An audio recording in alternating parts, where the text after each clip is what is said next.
Good afternoon, everybody. It is a beautiful day. If you woke up, I hope you're smiling.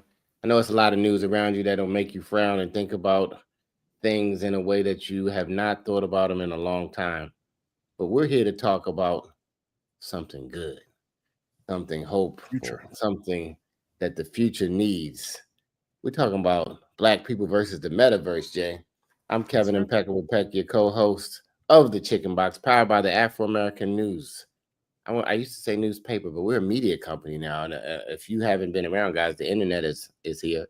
The metaverse is here. Technology is all around us, and if we don't change with the tech, we'll be left behind. How you feeling today, Jay? I'm good.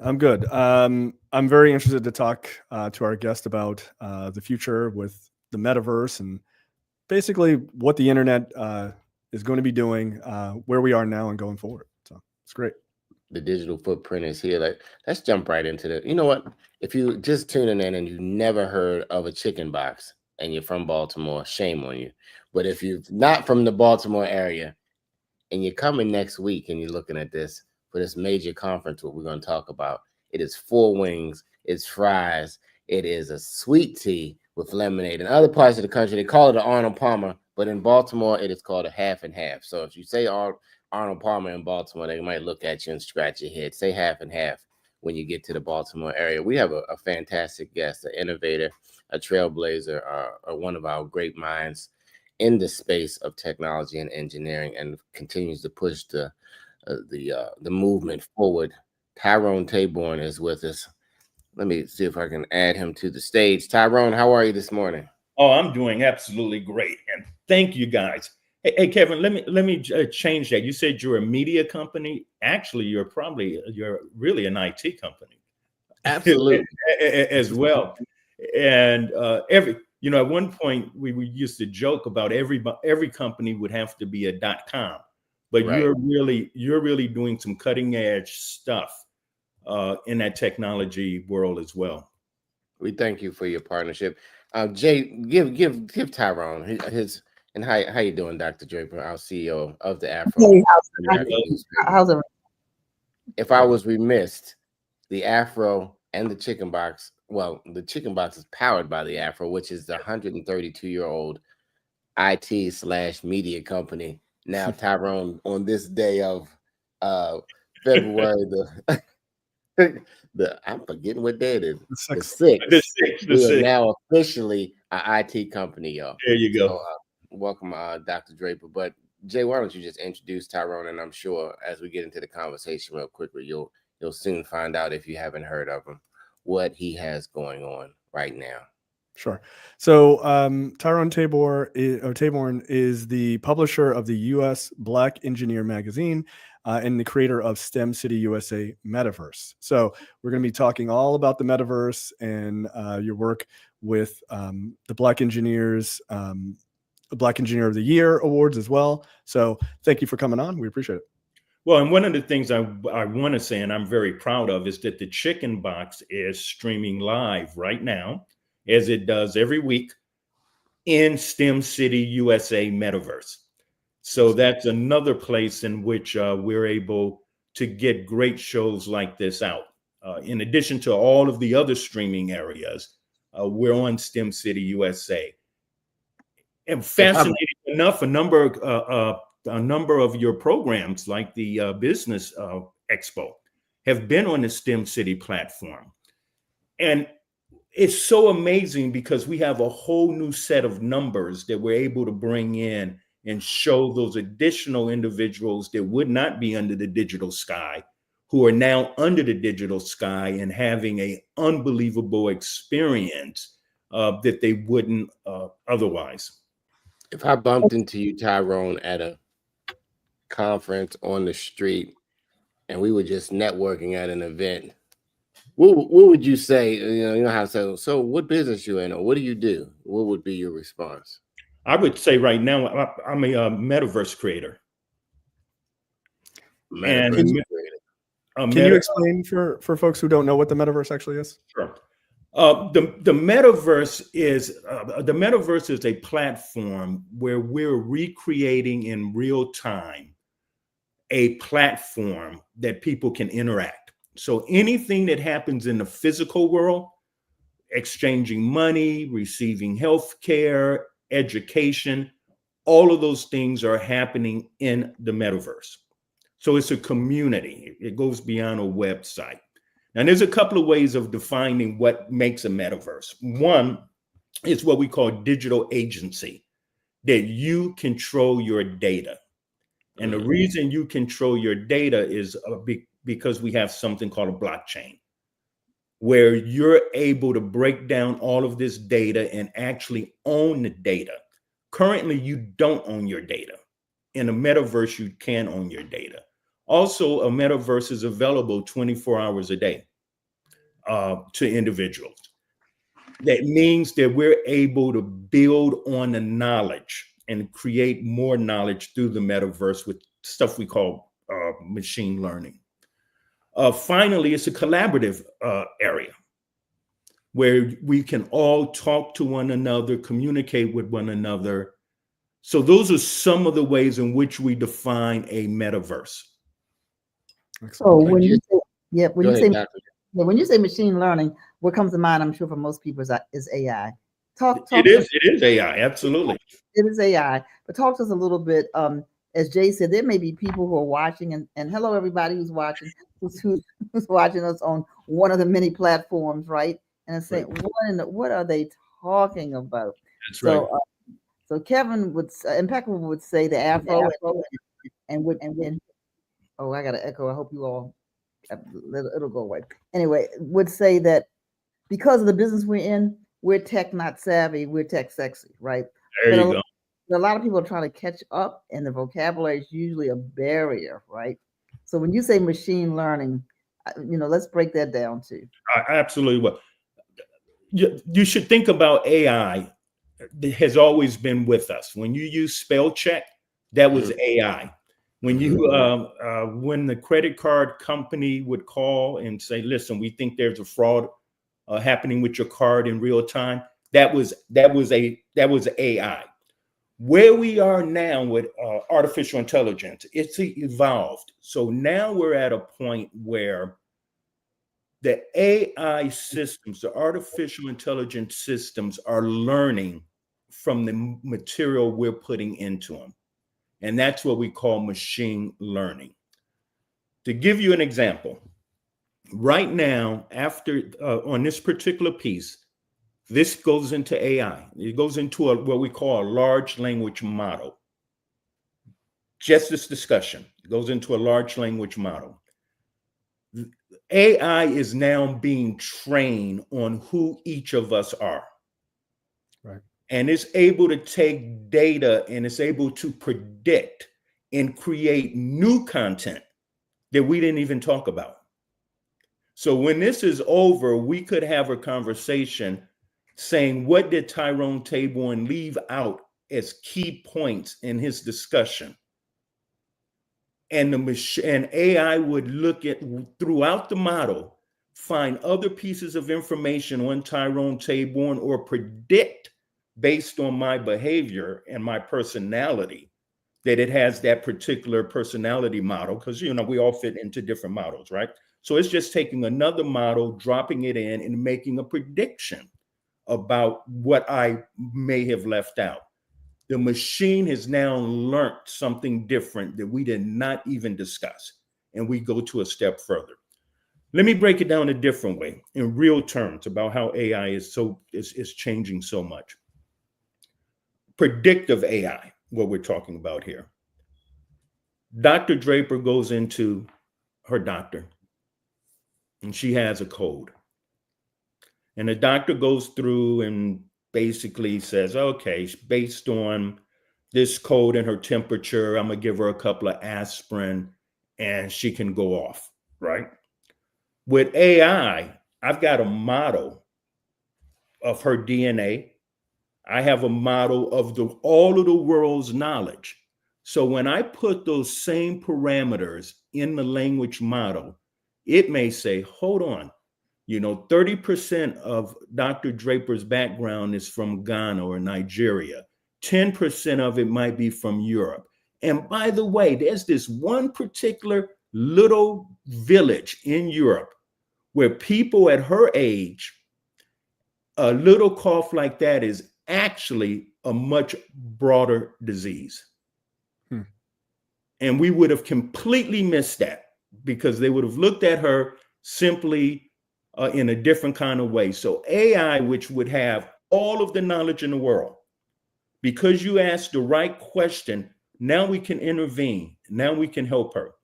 With AI, we can actually create for her right now today, take all of her medical history, put it into a large language model, and actually predict what may happen in the next couple of years right now. Right. So AI is transforming. This whole thing of AI is transforming everything we're doing, and it's touching in all parts of society. But the machine remembers and it predicts based on that new knowledge. So I hope that's helpful. No, I think that's incredibly That helpful. Jay is our resident tech me. I mean, I'm tech sexy. I'm like the tech guy you didn't know was a tech guy. But Jay, I know you have questions jumping off the charts. So let's get to them. Yeah, no, I have an IT background, so yeah, this is very much in my wheelhouse. So I guess my question to you is, in talking about sort of this like predictive large language models and things like that you're talking about, I'm going to try not to get too overly techie and bore everyone to death. But with that, you're talking about like there is work right now, especially with AI, for drug creation, right? Yes. And sort of taking all of this information that we have, pulling in multiple studies and kind of going through and saying, oh, okay, well, you guys haven't looked at this avenue. I know that's been happening with some cancers, right? Which is kind of fascinating and really wonderful.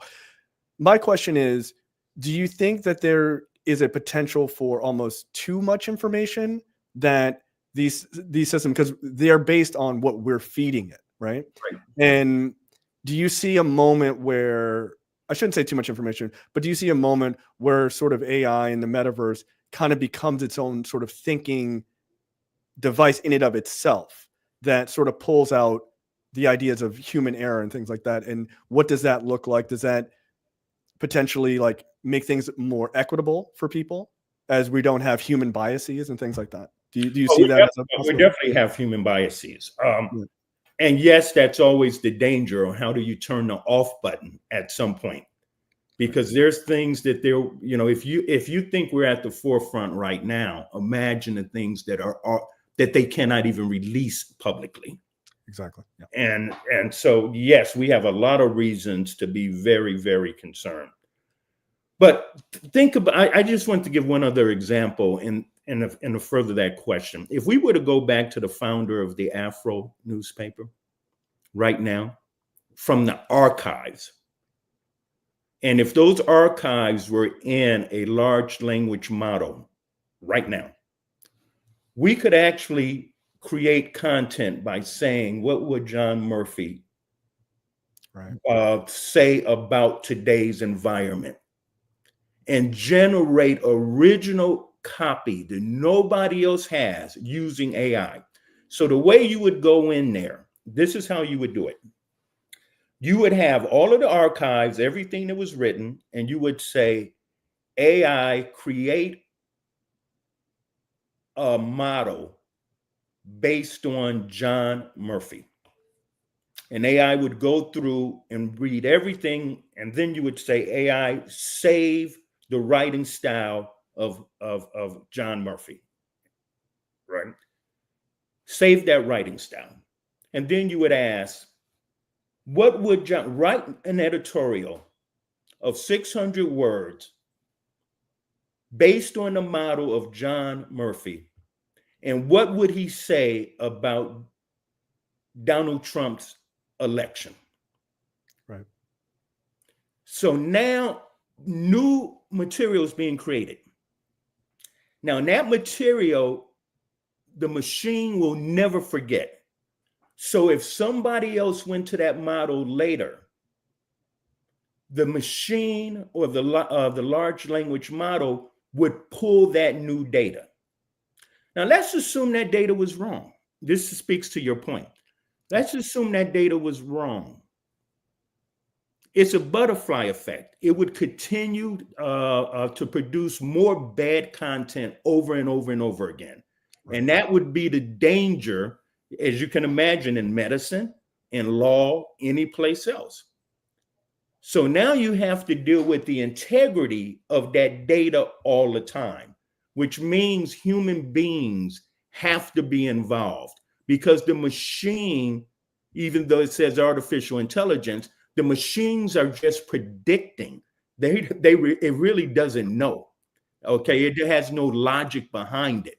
So humans have to be in there and say, well, you know, John Murphy really wouldn't have said that, right? So now you have to scrap that out of the large language model, right? Right. Because if for some reason 90% of it was right, but 10% said John Murphy would have said Trump was is equal to Martin Luther King. You say, no, he may not have said that. So we need to take that out of the model so it's never used again.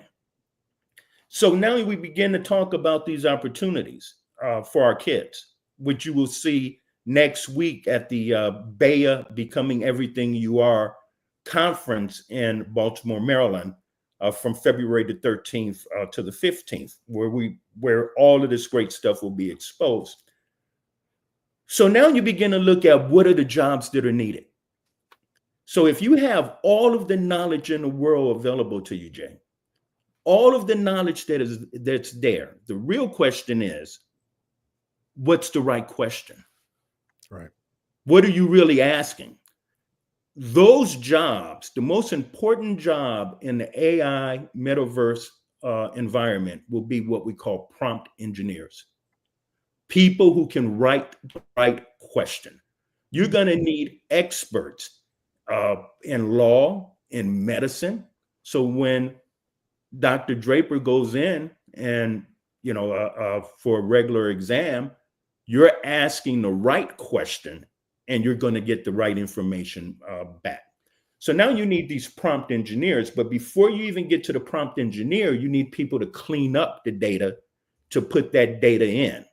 And those are people who they're critical. They're doing the training, putting that information into cleaning the data, structuring the data, putting the data into the system. So those are two new jobs that we've never seen before. The third job are people who have to validate that information real time. And they do the continuous training of the data, right? So when all that data comes in, you put out the answers, you're continuing to look at those logs every day or every minute and getting the bad stuff out. And that's what's happening now with Chat GPT. All of those things are training off of us. Every time you put something in, it's verifying. That's why they asked that question. Was this a good answer? And your thumb goes up or your thumb goes down. Because then the humans intervene, fix the data so that they can try to get a large language model as perfect as humanly possible. Not to promote Chat GPT, but that is like the branded AI companion right now that everybody knows. Like, for the people who heard about it when it first started, you know, those who heard about it, you know, we began to probably use it, but then and now it's becoming mainstream, and people are starting to like dive into it. But their querying or their prompts are like they're still on Google search, most of them. So that's why when you said prompt engineer, why don't you just let's just go back to a prompt. I know we're always trying to move out, but what does the prompt do? Because you gave a long paragraph prompt, and some people don't even know that you can give a prompt that says refer to Tyrone Taborn's paper in 1985 on, you know, nuclear power. A prompt is simply the question, right, that you're able to put into a question. So you could, if you went to our large language model, which is called Colin AI 3D, you can go there and say, and ask, have Tyrone Taborn write a letter for my daughter who wants to attend Morgan State University. That's a prompt. That's an easy prompt. Can we go to that and show it to the viewers? Can we? Colin.ar, you said? Yeah, if you go to, you have to go to blackengineer.com. Let's do that. Jay, And then you might be able to do I wish it. I had prompt you up for that because it's kind of hidden. No, before we get off, we'll try to find it. Okay. I'm on a hotel internet, and it's not my regular gig or more speed, so I don't know. So maybe if Jay can pull it up. But guys, if you just tuned in, we're talking about technology with Tyrone Taborn, the CEO, publisher, and you have all the titles, the boss of career communications. I mean, let's circle back just Okay. To career communications, and what prompted you to really go down this road back when you began and started this company? Well, we were looking at ensuring that smart people and people who wanted to be engaged in society, that they actually had opportunities. And we found that there were a lot of employers and federal agencies that, because of manpower issues, particularly in the STEM area, they felt that every American should have access to opportunities. So we were that bridge in bringing together the talent and bringing together the opportunities. So everything we've done over the years has really been based on bringing those pieces together. And now we're nearing over 40 years of these opportunities, and facing an interesting challenge now because all of that great work, we're beginning to see the questioning of a lot of that great work, meaning just because we've went out and opened these opportunities, now we're seeing a closing door of the opportunities. And it's difficult because we have we're going to have a couple of years of generations of kids that will not be able to select the right places. I'm going to give you a quick example. We've seen in the past across the country, like in California, the rollback of affirmative action at universities. So we've actually seen the numbers drop. We've seen numbers drop drastically at Harvard University Law School this year, and they continue to drop.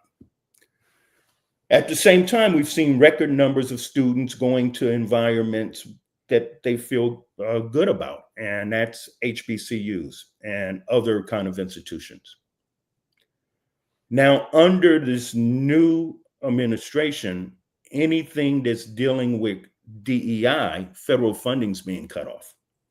So the impact of our kids, even at HBCUs, they're going to have a tough time with recruiters not coming to the campus, right?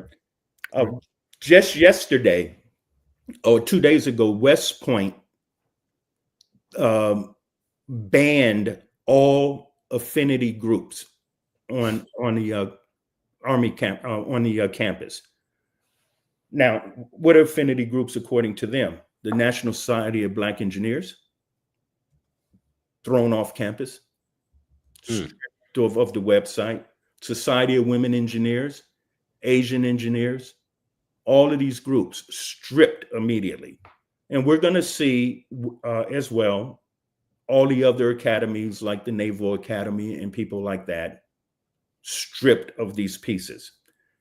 Now, that goes further because now any school receiving federal funding will have to follow something similar because these are DEI groups. This morning, we pulled out of the G20 because of diversity. So it almost reminds me that everybody can be called this DEI stuff.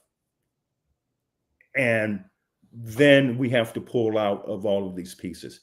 In Baltimore, I'm really kind of proud of the mayor in a sense that he's just filed a lawsuit based on exactly this, because it will have a tremendous impact on any programs that receive federal money that's aimed at what they call diversity or inclusion. So this is, yep. I'm sorry, And what we call leveling the playing field, right? what we call laying a playing field. Yep. So that's so I think our work is more important now in helping the students find a pathway into employers who will really, really appreciate them. And it also comes back to this whole thing with AI, the metaverse, which I call this generation's unlimited wealth creation, if we can get in front of it. There is so much opportunity and the ability to create wealth in these areas, because this is one of those few minutes in which we're looking at a technological revolution. Not even a revolution. We're looking at a different birth of something that's that we haven't seen since 1958, when we brought in the microchip, which really has driven all of this technology. I just want to share something real quick. What we're doing in Baltimore, I'll get to that in a second, but we're doing something at the Thurgood Marshall Affinity Center, where we have STEM City Baltimore. And we will be training kids in all of these areas of AI. But more importantly, we have a model of building an AI data farm that will transform communities throughout the United States as this pilot gets off the ground. Wow. So if you're just tuning in, we're talking to the brilliant Tyrone Taborn, former AFRO board member, Yes. tech guru, not just in the Maryland, Baltimore area, but across the country. Tyrone, you have to say something about Bea. And I'll tell you what, I went when you came back to Baltimore last year. Right. Thousands of young people, at that time recruiters and other folk on the ground for your Black Engineer of the Year conference. Is that what Bea stands for? Becoming everything you are. Everything you are, right? Becoming everything you are. So this is your 39th year? This is our 39th year. And so so give our listeners, our viewers, a sense. I don't think and I've been to it before, the sense of the career fair. I mean, thousands of young people from all over the country with this hunger and thirst for knowledge, and recruiters and career, the whole thing. Tell us a little bit about it. Well, I think that the Bea Career Fair is a life-changing opportunity, no matter what grade you're in. From high school to a PhD, professionals, you will find a job at Bea, which is so great. And why? Because of the quality of the students. And I just have to emphasize, these students are white, these students are Asian. I mean, everybody knows if you come to Bea, you're going to get an opportunity. Now, why is that so important? Because the employers know now. The employers have been hiring hundreds of kids. In fact, they often have a contest. How many students have we placed or professionals have we hired by the end of the weekend? And they sort of do a report out. Say, oh, we hired 200 at Bea. We put out 200 offers and those kind of things. For a student, they may never see Apple Computer on their campus. Because as you know, companies can't go everywhere. So they have to be selective on what the universities where they're going to recruit. Now, I can tell you what their workforce looks like by their recruiting schedule. That's how easy it is. If you're only going to schools, in California, most likely your entire workforce is going to reflect that. We found historically that the top schools that a Fortune 500 company will recruit from depends on who the C-level officers are. Because if they went to Cornell or they went to Morgan, the CEO is going to tend to want to recruit from those universities. BEA brings together over nearly 200 universities are sending at least one or so students. And the recruiters know that they can find a large pool of qualified people at the event. So that's why that job fair is so amazing, and it's such a life-changing moment for every one of those kids who may have never had an opportunity to get an interview. So that's great. Go ahead, Jay. So I'm very, very interested in sort of the idea of not just BEA, but also the metaverse and AI, Right. and its ability to, as we talked about, as Dr. Draper said, leveling the playing field, right? Sure. And I guess for me, it does feel like the sort of the early 2000s, where sort of access to the internet became relatively ubiquitous for the vast majority of people in one way or the other. Some through cell phones. Black folks that was a big push for us, was through cell phones, because that's what we had access to. And now it's even more leveled, right? Not completely flat, but more level. My question to you is, where do you see, what do you see the difference being when it comes to the metaverse and the future of the metaverse versus that early time in the internet? Because it felt like things could, flatten out pretty well. And then it sort of got disassociated with corporations kind of taking a large chunk of it and kind of pushing regular folks a little bit down and stuff like that. And you see it kind of, up and down a little bit. But do you see, because it's like virtual reality and all of these other things, do you see a larger opportunity for folks to kind of even the playing field? I mean, there is a lot of sort of, at least in the circles that I run into, there seems to be a lot more impetus for kind of not giving corporations as much power as people in this new wave that we're coming into. Do you see more of that, like with the engineers and things that you meet, the young ones? Are they sort of like, how do we even the playing field, or are they sort of like, let's use these larger companies as resources and things like that? Sorry, that's like 9 questions. No, I got them all, and they're good questions. I don't know if someone could, as we're doing this, STEMCityUSA.com. That's the metaverse platform. Let me give a better description of what the metaverse is for the audience, and the question you just asked about the internet. So imagine you're in a movie theater, and you're sitting there, and you're looking at the show. That's the internet, okay? You don't have any control over what you're seeing. All you're doing is sitting there watching it. Let's assume that you had an old VHS box or something like that, and you can fast forward or return, but that's all you can do. You have no control over what's happening. That was the internet. Now imagine that you're able to get out of your seat and go into the movie.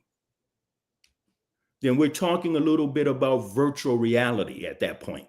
Right. You still have no control, but you're now part of that environment. So you put on a big headset and you're in the movie. You can turn around, you can do things, but you have no other control over that.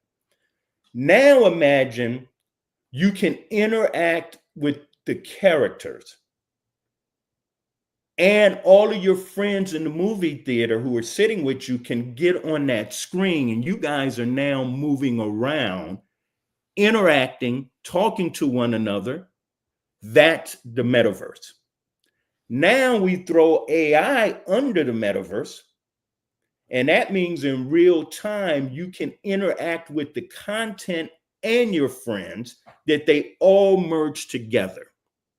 Now, everything I've just described is really what's happened in the technology world. In the last 3 are all new technologies and economies that have been created.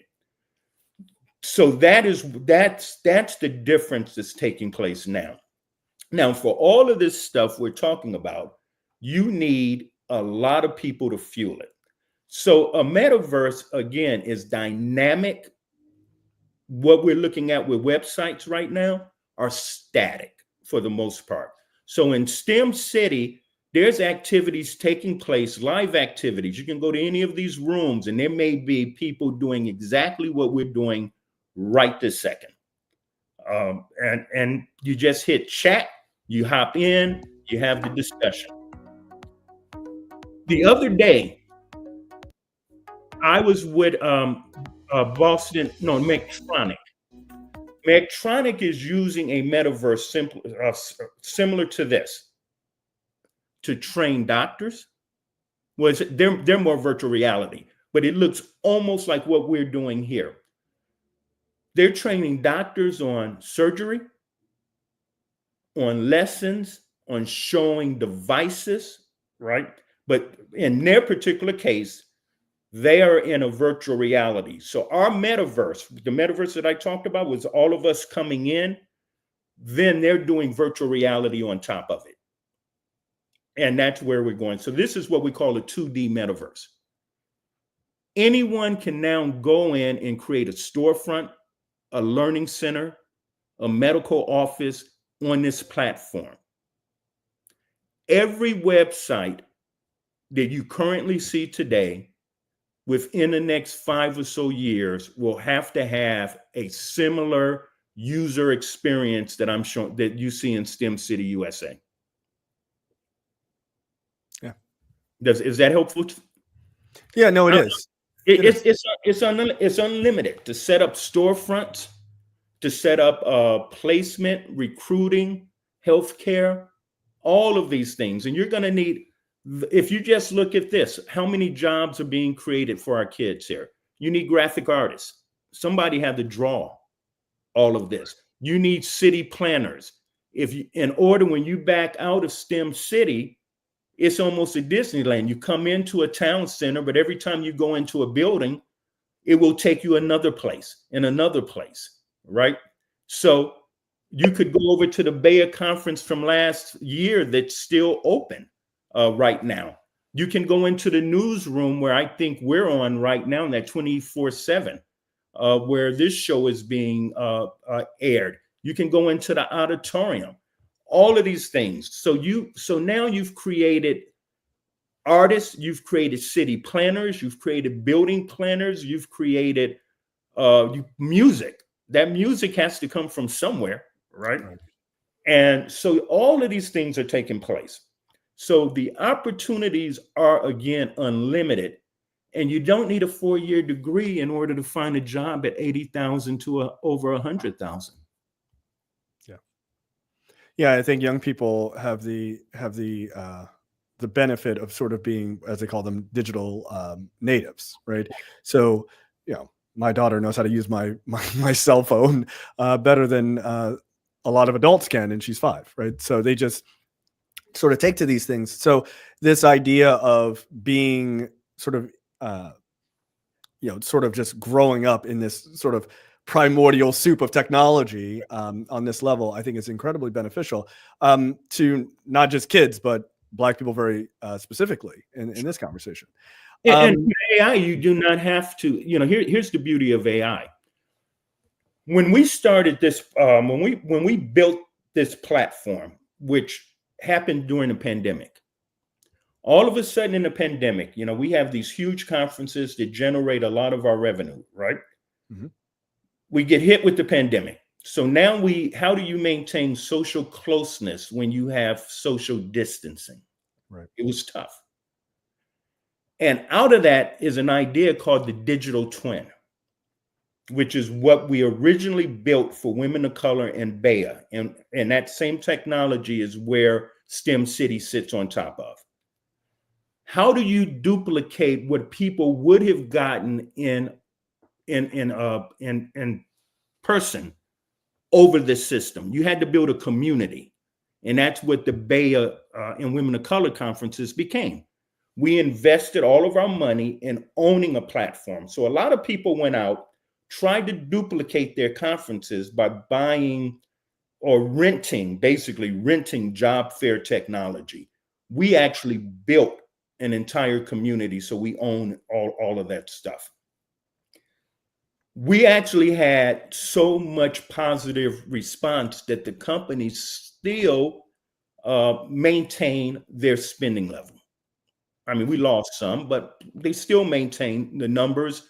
We had more kids attending the virtual job fair than even in person, and that's true to today.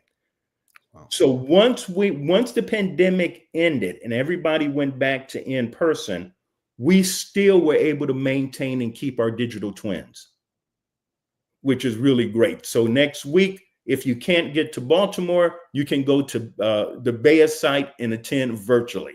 I don't want people to miss out on that part, and attend the career fair for free online in the platform. Let me ask another question. So we know that with AI, for example, prompts mean everything. That's right. The query, the question means everything. And certainly, as you said, there can be some inaccurate information that comes out, garbage in, garbage out. But what are the other risks? Anytime there's something really exciting and explosive like this, there's some other kinds of risks, right? That people exploit who don't have you have the best interests at heart of the young people and others that you're giving this not giving, but you're exposing this technology to. What's the risk from the bad? For everything balances out. Let's give it. Here's a risk. Something we can call it being nefarious. Let's assume that somebody has control of all of the Treasury Department. Let's assume somebody has control of all of the payroll information of federal employees, right? And they put all of that data. So they put all of that material into a large language model. And let's assume they have another model of all of the voting districts and the outcome of the votes over several years or so. And when you vote, even though we don't tell, you can't tell who you voted for, but we know your voting record. So I know now Tony Draper voted in the last 10 elections. So that's in the model, right? So I decide, well, maybe I don't want Tony to get her Social Security check, or I don't want somebody to get not that you get Social Security checks, you're too young for that. But let's say I don't want somebody to get their federal payroll check. I can use AI to kick out and identify those people that I want to go after in perhaps an hour. And that was something that would be unheard of 5 years ago, to be able to have that kind of manpower put together to do something like that. So again, when you start when you start bringing in all of these other data sets, when you have all of this knowledge, all these data sets, and that's the intimidation for people. So here's another example. I could buy a data set from Disneyland. You know that when you go to Disneyland, they want your fingerprints to get a ticket. You can say no, but and you know what they do with that information? They can sell it, because the federal government has allowed agencies to buy commercially available mailing lists. So now I'll buy the Disney. Let's assume I'll buy the Disney mailing list piece, and then I'll use it in law enforcement, or I'll use it, I'll use it to chase down a person who may have child support, all kinds of pieces. Let's assume I can get your medical records as well, a data set of your medical records, and put that in. So you can use it that way in discrimination, even though that's why we have laws. So you should be able to go after people. So those are some really bad pieces to look at. So all of these data breaches, when you hear about these major data breaches, And you say, well, nothing really happened to me. Yeah, it really did. Somebody's dropping it somewhere and storing that data. And you may wake up one day and find out that your tax return, somebody's already filed for that because somebody's broken in and collected that.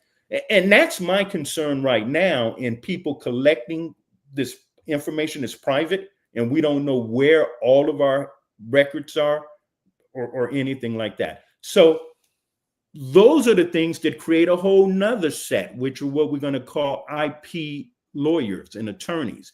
We're going to be in litigation for an awful long time. Absolutely. Unfortunately, or maybe it is fortunate. Can the metaverse and AI speed up the legal process? Because the lawsuits file and they take forever to work through the courts. In the meantime, the as you use the word nefarious, the nefarious activities are ongoing. Well, we actually can, and that's a brilliant question, Dr. Draper. I was sharing this with William Murphy, Judge Murphy, just maybe last month. We were having a robust conversation around this, and right now with AI, you can actually draft a number of legal pieces. So for a lot of folks who unfairly or fairly, whatever, they don't have access to legal people. Right now, lawyers are using AI to get some of this basic work drafted, and that has a major piece.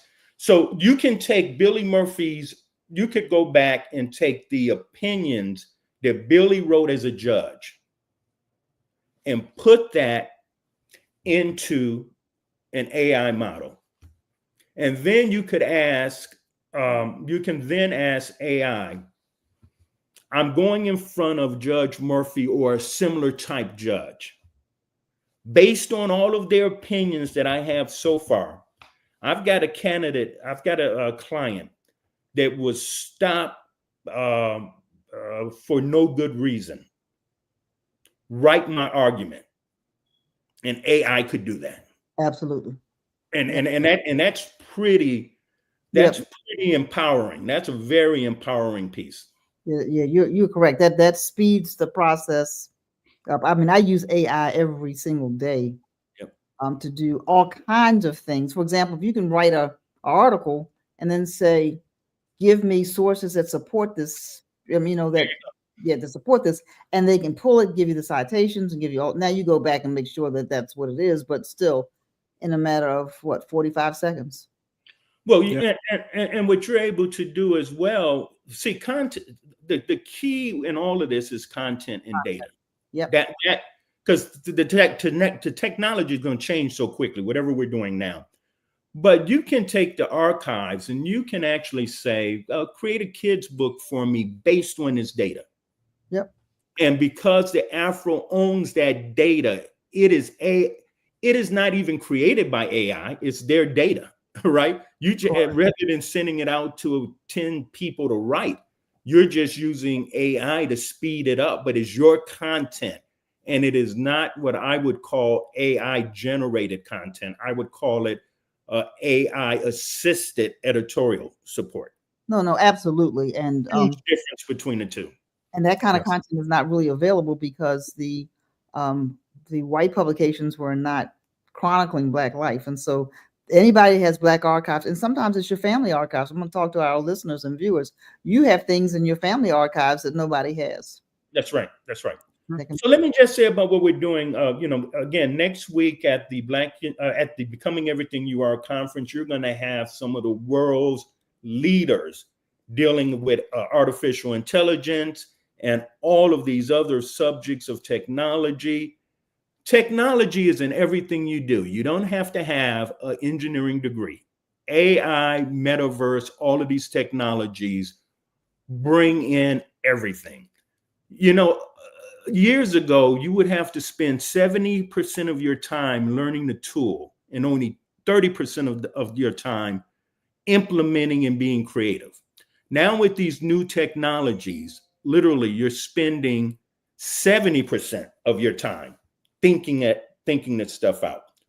You can create a website talking to your computer in 5 minutes right now. Absolutely. You don't even have to put the prompts in. You can just talk to the computer.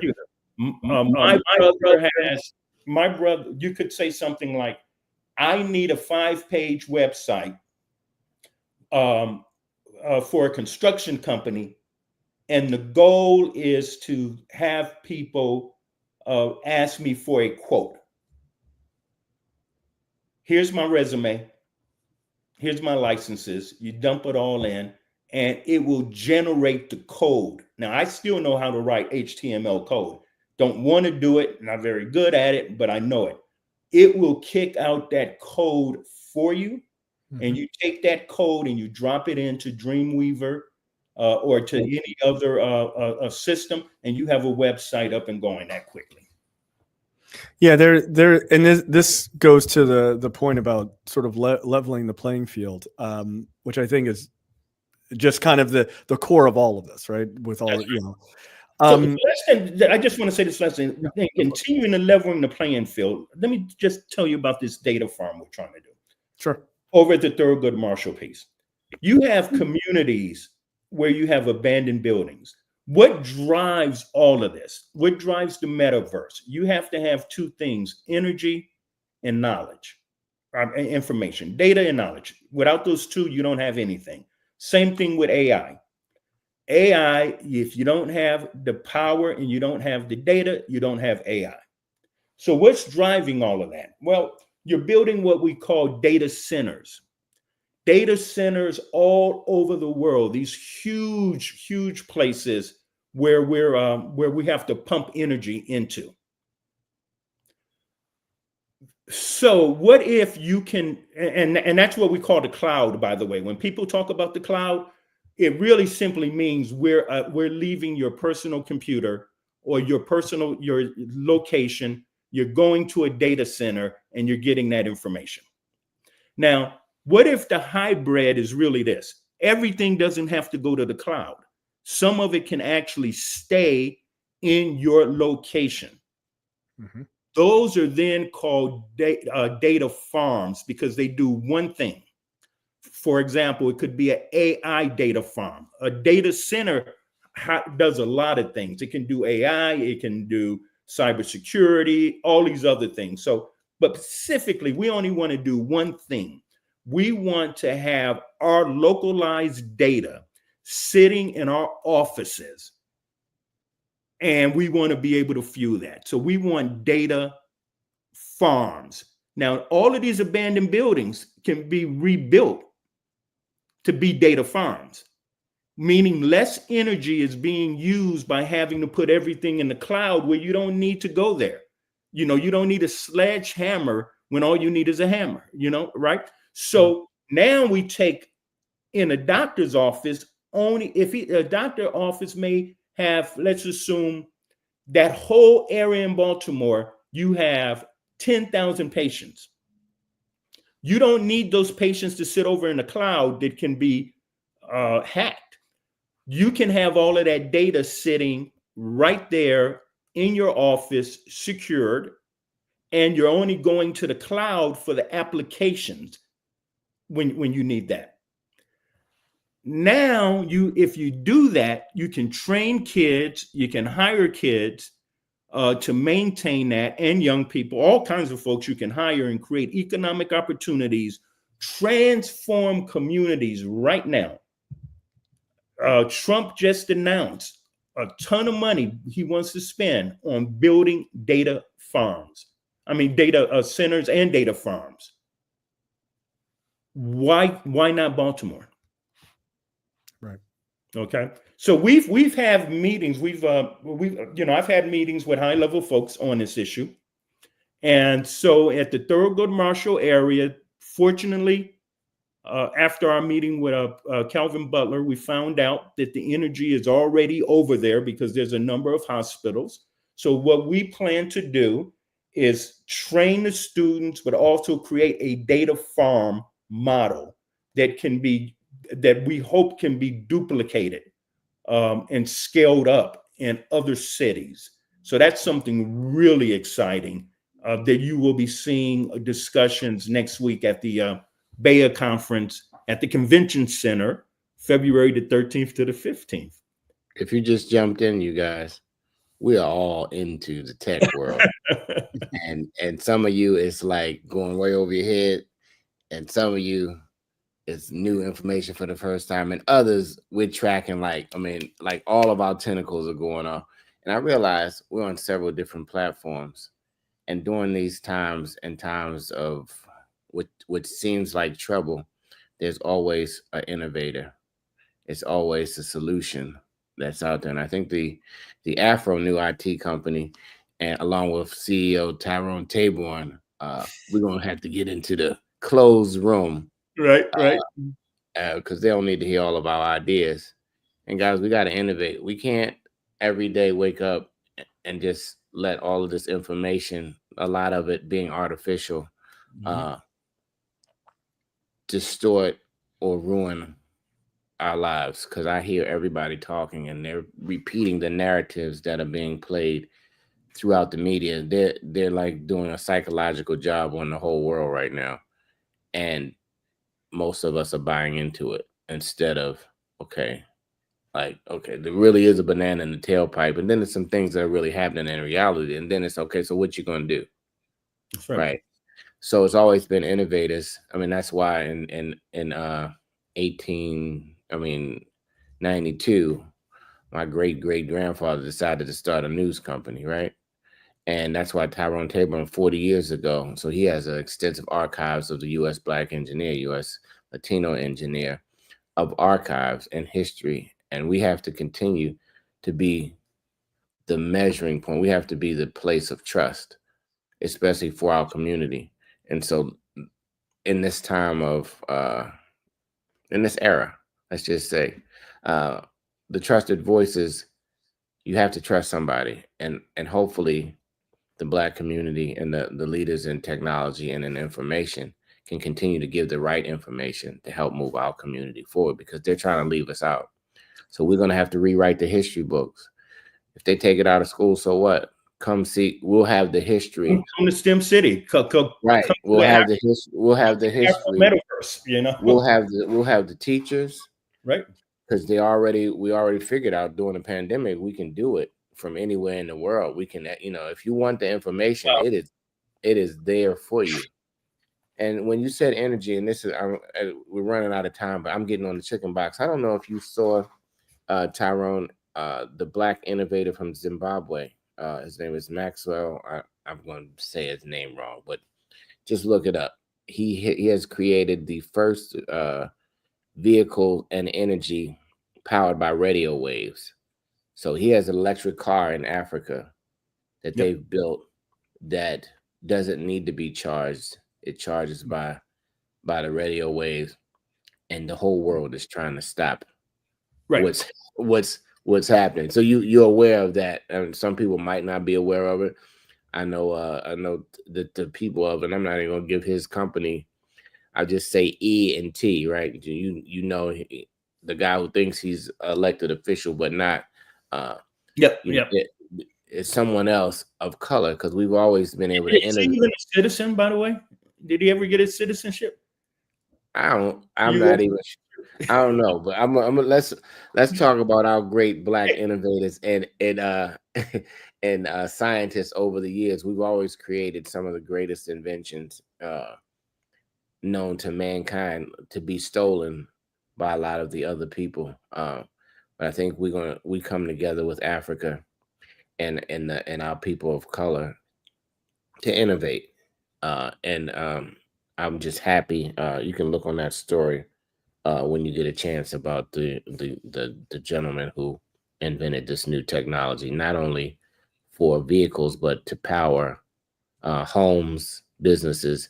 When you said energy, I thought about that. So thanks again for getting this conference. Is going to be amazing. If you are in the area or near the area, or you can drive to the area, you need to get down to the Baltimore Convention Center next week. Go on the site, register. Tyrone said he is not turning any child away who wants to be there. Parents, you got to push your kids in STEM That's right. because we're needed desperately as a people to know what the technology is so that we don't get wiped and deleted. So that's me. I'm off the box. Jay Jackson, final words on the box. Yeah, look, Tyrone, thank you for coming in. I appreciate it. It was a very good conversation about what the future may hold and is holding for us, good and bad, potentially. But I think that's important to understand those things.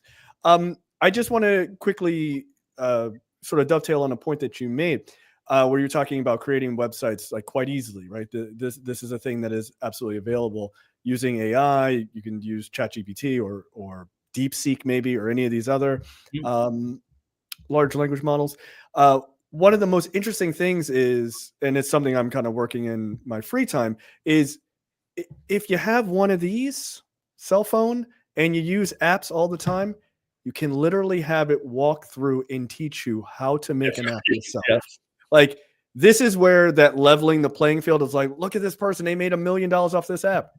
You can too, right? And you can do things if you have an imagination and you have an idea. Because like I like to think of myself, I've always joked about like I'm an ideas guy, not a I can make that thing work kind of guy. More like a Steve Jobs, like put all my music in that thing. But now that is possible with the help of these this technology. You can take your idea and it will literally walk you through. What do you want it to say? What do you want to do? You know, where do you want to have the ads in your app? And then, you know, helping you create the code. It literally will, and dumping it into a free application and making it. That's right. We are now at the sort of the precipice of not only doing these cool things and it being possible for anyone to do it. It's just a matter of taking your time and looking up this information and connecting with people like Tyrone here, who can put you in spaces with other people who are also working to do these things. So I think it's awesome what you're doing. I think it's really cool. I love seeing Black folks getting into this because I think our perspectives in life are very different than what is seen as quote unquote the default. And that's when you see technology and ideas go much further. When the background of the people doing these things are diverse, you get a diverse array of apps and technology. And I think what you're doing is absolutely awesome. And I hope as many people can go to your conference as possible. They can just do it from home or wherever they are in the world. And I think that's really great. So thank you for being on. My pleasure. Thank you. Dr. Draper, you are now on the box. Thank you, Tyrone. Thank you, Tyrone, for being with us on today. Tyrone, you talked a lot about, and I'm on the box, about what this does for young people.